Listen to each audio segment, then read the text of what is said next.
Mərkəzi Bank faiz dəhlizinin bütün parametrlərin 0,25% azaldılması ilə bağlı qərar qəbul edib.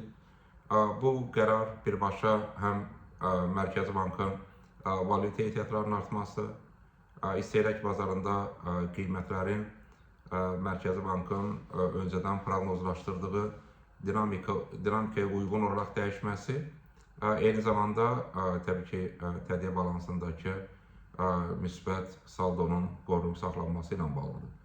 Nəzərə alsaq ki, Mərkəzi Bank uçuş stavkası və digər faiz dəhlizləri ilə bağlı qərarlarını birbaşa iqtisadiyyatda və xüsusən də makroiqtisadiyyatdakı vəziyyətə uyğun olaraq müəyyənləşdirir.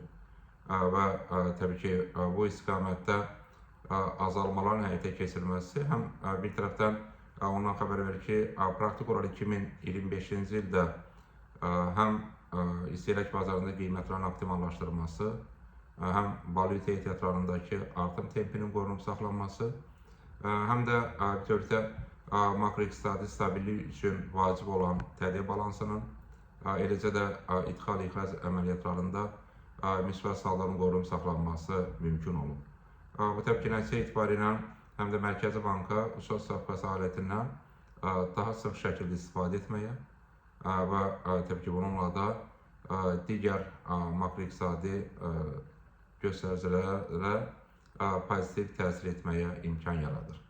O baxımdan Mərkəzi Bankın son qərarı birmənalı şəkildə iqtisadiyyatdakı real vəziyyətə uyğun olaraq qəbul edilən qərardır. Mərkəzi Bankın son qərarından sonra kredit faizlərinin optimallaşdırılması və xüsusən də istehlak kredit xərcləri faizlərinin azaldılması vacibdir. Düzdür, təbii ki, Mərkəzi Bank inzibati yolla banklarda kredit faizlərinin azaldılmasına təsir edə bilməz. Amma bütün bunlara yanaşı, uçuş stavkasının azaldılması praktik olaraq banklar üçün də daha aşağı faizli gəlir və ya vəsaitin maliyyə resurslarının cəlb edilməsi mənbəyidir. Bu kontekstdən təbii ki, bütövlükdə Mərkəzi Bank tərəfindən mövcud siyasətə uyğun olaraq həyata keçirilən tədbirlər eyni zamanda banklarda kredit faizlərinə daha çox təsir etməsi vacibdir və gözlənilir ki, Mərkəzi Bankın uçuş stavkasında azalmalar davam edərsə, bu özünü kredit faizlərində də azalmalarda göstərə bilər.